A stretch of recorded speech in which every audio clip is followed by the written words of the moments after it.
جو اس کو چاہتے ہیں آنکھوں کے سامنے دیکھتے ہیں، جو اس کو ڈھونڈتے ہیں آسانی سے پاتے ہیں۔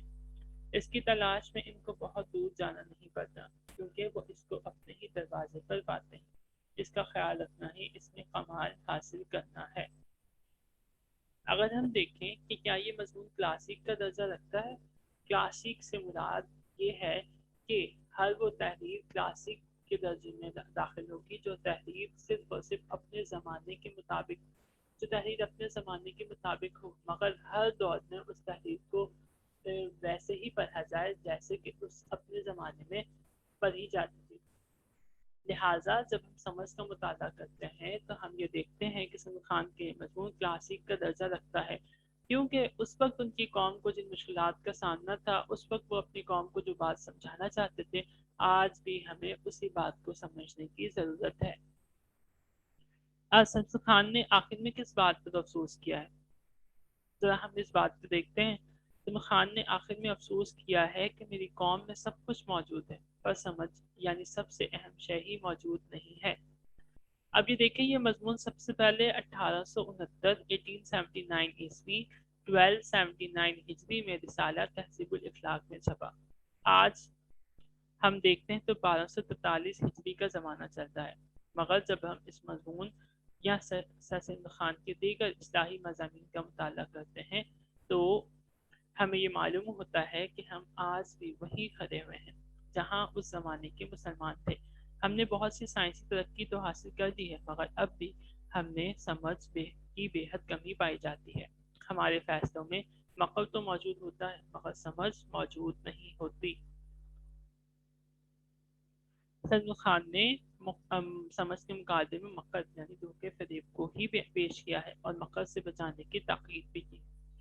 اگر کہا جائے کہ اس مضمون کا جو مرکزی خیال کیا ہے تو نہایت ہی آسان سا اس کا مرکزی خیال ہے، انسان کو اپنی اس صفت کو بڑھانا چاہیے تاکہ وہ اچھے اور برے میں تمیز کرتے ہوئے اچھے اخلاق اختیار کریں۔ یہ سمر خان کی جو ہے وہ فکر تھی اپنے قوم اور اپنے لوگوں کو لے کر۔ اگر اس کا اور تجزیہ کیا جائے تو جیسے میں نے کہا کہ یہ مضمون جو ہے وہ اپنے فن کے اعتبار سے ہمیں پورا دکھائی دیتا ہے، یعنی اس کے اندر ابتدا، لفظ مضمون اور خاتمہ موجود ہے۔ ایک چھوٹا سا مضمون یہاں پر میں آپ کے سامنے جو ہے وہ پڑھوں گا تجزیاتی مطالعے کے حوالے سے۔ اس مضمون کو پڑھ کر آپ اس مضمون میں اور چیزیں ایڈ کر کے اپنے طور سے مضمون کا تجزیہ لکھ سکتے ہیں۔ سر سمر خان 1898 اللہ نے انہیں اس وقت ہندوستان کے مسلمانوں کی رحمت بنا کر بھیجا جب ہندوستان کا پورا معاشرہ زوال کا شکار تھا۔ آپ نے قوم کی اصلاح کے لیے اردو ادب کی صنف مضمون نگاری کو اختیار کیا اور مضمون نویسی کے ذریعے قوم کی اصلاح کی۔ یہ قوم و ملت کے ساتھ ساتھ اردو ادب کی بھی ایک بہت بڑی خدمت تھی۔ مرزا اسداللہ خان غالب نے خطوط نگاری کے ذریعے نثر کو جو سادگی بخشی تھی، سر سمر خان نے اس روایت کو پروان چڑھایا۔ آپ کی نثر میں سادگی اور شائستگی پائی جاتی ہے۔ آپ جدید مضمون نگاری کے موجود ہیں۔ سر سمر خان کا یہ مضمون سمجھ ان کے جاری کردہ رسالے تہذیب الاخلاق میں 1879 عیسوی میں چھپا۔ اس مضمون کا سب ٹائٹل اس مضمون کی بنیاد اور سمجھ کی تعریف ہے، تمیز جس سے بھلائی اور برائی میں امتیاز کیا جاتا ہے۔ نادان اور دانا دونوں کے دلوں میں فرق کم ہی ہوتا ہے، دونوں ہی دلوں میں بے شمار وسوسے پیدا ہوتے ہیں، مگر عقل مند انسان اپنے دل میں پیدا ہونے والے ہر خیال کو سب کے سامنے ظاہر نہیں کرتا، بلکہ وہ ہر بات سوچ سمجھ کر کرتا ہے۔ ہاں البتہ جب عقل مند انسان دوستوں کی محفل میں بیٹھا ہو تب وہ بھی نادان کسی حرکتیں کرتا ہے۔ سر سید نے پسلی صاحب کے قول کی تردید کی ہے۔ آپ کہتے ہیں کہ دوست کے ساتھ انسان کا برتاؤ کچھ اور ہو اور پیٹھ پیچھے ان کا برتاؤ اور سوچ الگ ہو تو انسان کو ایسی منافقت سے پناہ مانگنی چاہیے۔ آپ یہ کہتے ہیں کہ سمجھ کے ذریعے انسان صحیح اور درست انسان کی پہچان کر کے اسے اپنا دوست بنائے۔ سمر خان کے مطابق جس شخص کو بڑی سے بڑی لیاقت حاصل ہو پر سمجھ نہ ہو، وہ ایک نہایت قوی اور زبردست پر اندھے آدمی کی مانند ہے جو بسبب اپنے اندھے پن کے اور زور و قوت کچھ کام نہیں لے سکتا ہے۔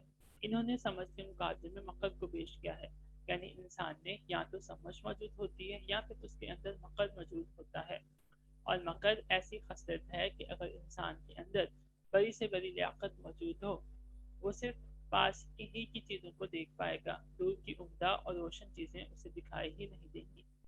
اگر ایک دفعہ انسان کے اندر سمجھ پیدا ہو جائے تو اس سمجھ کو کبھی بھی زوال نہیں آتا، اور انسان سمجھ کی بدولت اپنے اندر موجود تمام خوبیوں کو صحیح طور پر استعمال کر پاتا ہے، اپنے رشتوں کو مضبوطی فراہم کر پاتا ہے، اپنے رب کو راضی کر پاتا ہے، اور یہی سب باتیں انسان کی دنیا آخرت کی کامیابی دلاتی ہیں۔ اس مضمون کے مطالعے کرنے سے ہمیں اپنی زندگی کا تجزیہ کرنا چاہیے اور یہ سوچنا چاہیے کیا ہم میں سمجھ موجود ہے یا نہیں، کیا ہم واقعی ترقی کی راہ پر گامزن ہیں یا پھر ہم وہیں کے وہیں اب تک ٹھہرے ہوئے ہیں۔ میں امید کرتا ہوں کہ آپ کو یہ مضمون کا تجزیہ آسانی کے ساتھ سمجھ آئے گا۔ اگلے لیکچر میں پھر ملاقات ہوگی جس میں ہم اگلے مصنف مولانا حسن آزاد کے بارے میں مطالعہ کریں گے۔